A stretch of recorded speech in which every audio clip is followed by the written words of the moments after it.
Bab 4. Perusahaan investasi Yi. Melihat keduanya masuk, Tang Ling tiba-tiba berdiri menunjuk Yi Hao dan memarahi. Oke, masih ada wajah untuk kembali. Apakah kamu tahu berapa banyak yang telah kamu lakukan pada Manor dalam 3 tahun terakhir? Jelas Tang Ling sudah tahu apa yang terjadi pada villa keluarga Zeng. Itu semua hancur karenamu. Hidup putriku hancur.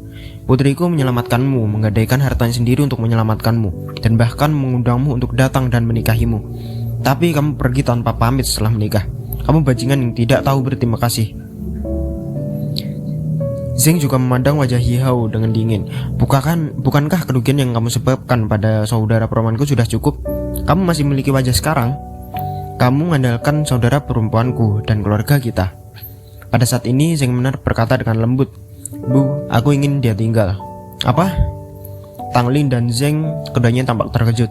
Tang Ling berkata dengan cemas, Manor, apakah kamu gila? Bagaimana kamu bisa mempercayai omong kosongnya?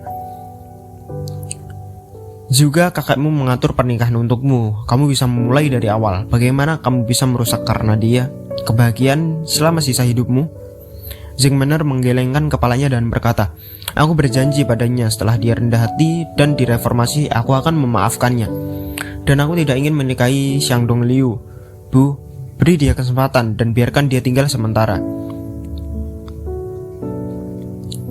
Tang Ling tampak bingung. Dia menolak untuk mempercayai Yi Hao, tapi dia juga tahu bahwa putrinya selalu kuat dan jika dia mendorong terlalu keras, Tuhan tahu hal bodoh apa yang akan dia lakukan. Pada saat ini bahkan dia enggan.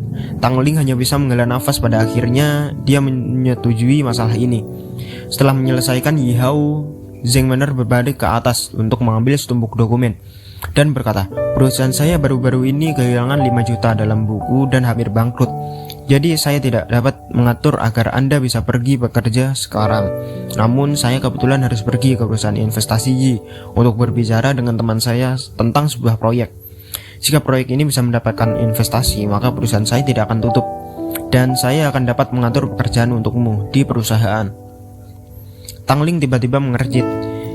Hidung perusahaan investasimu terbalik. Apakah mereka menyukai proyekmu? Zeng Manor menghela nafas. Aku harus mencobanya. Hati sedikit tergerak. Dia awalnya tidak berencana untuk mengambil alih investasi Yi begitu cepat di perusahaan. Tidak berharap bahwa Zeng Manor benar-benar perlu berinvestasi. Jadi sepertinya itu bisa diatur.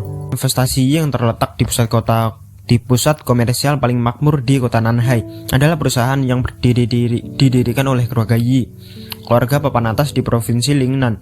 Di kota Nanhai, bisnis utama perusahaan ini adalah investasi. Apapun proyeknya asalkan cukup bagus, mereka akan menginvestasikan uang.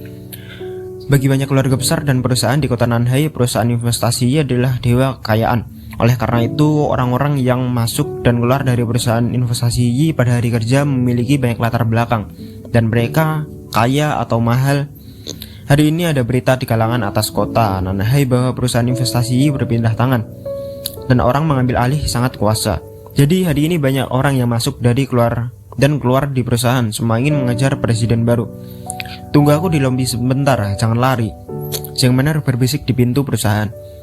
Dia awalnya bermaksud membawa Yi Hao untuk bertemu dunia, tapi dia tidak menyangka ada begitu banyak orang di perusahaan investasi.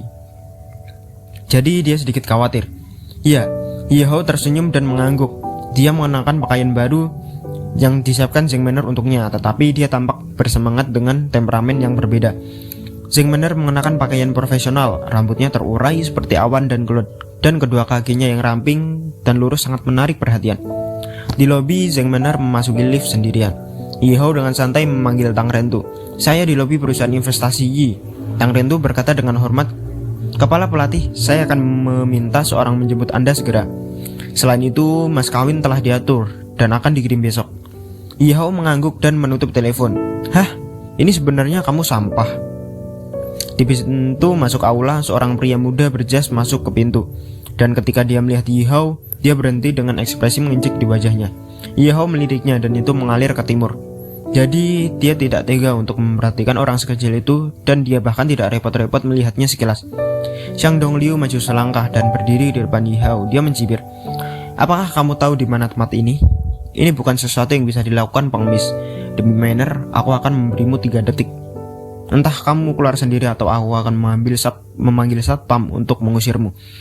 Benarkah? Yi Hao tersenyum. Kamu luar biasa. Xiang Dongliu tidak bodoh.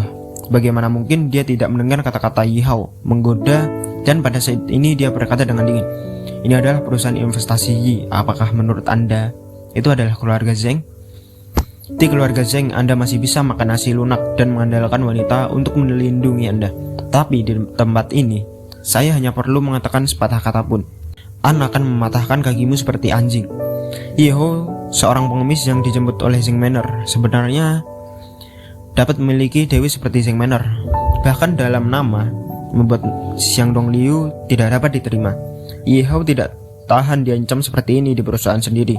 Zhu tertawa.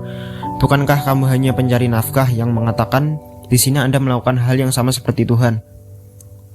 Zeng Xiong sangat marah dan berteriak keras. Kamu terlihat seperti pencuri dan sepertinya kamu datang untuk perusahaan kami untuk mencuri sesuatu. Keamanan. Apa yang kamu lakukan? Patahkan kaki pencuri ini dan buang. Ketika beberapa menjaga keamanan itu mendengar kata-kata itu, mereka berjalan mengepung Yi Hao. Yi Hao berkata dengan ringan, jika Anda tidak ingin kehilangan pekerjaan Anda, jangan lakukan itu. Beberapa petugas keamanan tercengang. Xiang Dongliu berteriak, apa kamu bodoh? Ini hanya sepotong sampah. Menantu yang datang ke pintu hanya berpura-pura berada di depan Anda. Panggil aku. Pukul dengan keras. Saya bertanggung jawab atas kecelakaan itu. Pada saat ini pintu lift terbuka keras dan seorang dewi dengan rok kulit dan kemeja putih keluar dengan kuncir kuda keluar. Sekretaris Xia. Beberapa penjaga keamanan buru-buru menyapa. Xiang Dongliu berbalik tiba-tiba melihat keindahan ini. Keserakan melintas di kedalaman matanya. Hia Yun, sekretaris presiden baru perusahaan investasi, seorang pria besar di bawah satu orang dan lebih dari 10.000 orang. Sekretaris Xia, bagaimana Anda turun? Xiang Dongliu, jika tidak peduli dengan Yi Hao saat ini, tetapi berkata dengan anggun, saya tanya apa yang seharusnya tidak kamu tanyakan. Xia Yunda sedikit mengernyit. Saya tidak tahu apakah presiden baru akan datang hari ini. Bagaimana rasanya ribut di lift perusahaan? Sekretaris Xia, saya baru tahu presiden baru akan datang. Sampai jumpa dengan sampah membuat masalah di aula kami. Dan penjaga keamanan memborbardir orang. Xiang Dongliu menunjuk ke Yi Hao. Pada saat ini Xiang Dongliu sangat bersemangat. Meskipun dia adalah putra tertua dari keluarga Xiang, keluarga Xiang bahkan tidak memenuhi syarat untuk memeluk paha keluarga Yi. Dia bekerja di perusahaan investasi Yi hanya untuk memanjat cabang tinggi seperti keluarga Yi. Sekretaris Xia Yun di depannya dikatakan sebagai rekan dekat presiden baru. Jika Anda dapat menunjukkan di depannya, mungkin Anda akan memiliki kesempatan untuk berhubungan dengan para bangsawan keluarga Yi. Kamu lancang. Sebelum mimpi indah Xiang Dongliu berakhir, Xia Yun memarahinya dengan marah dan menampar wajahnya dengan pukulan backhand.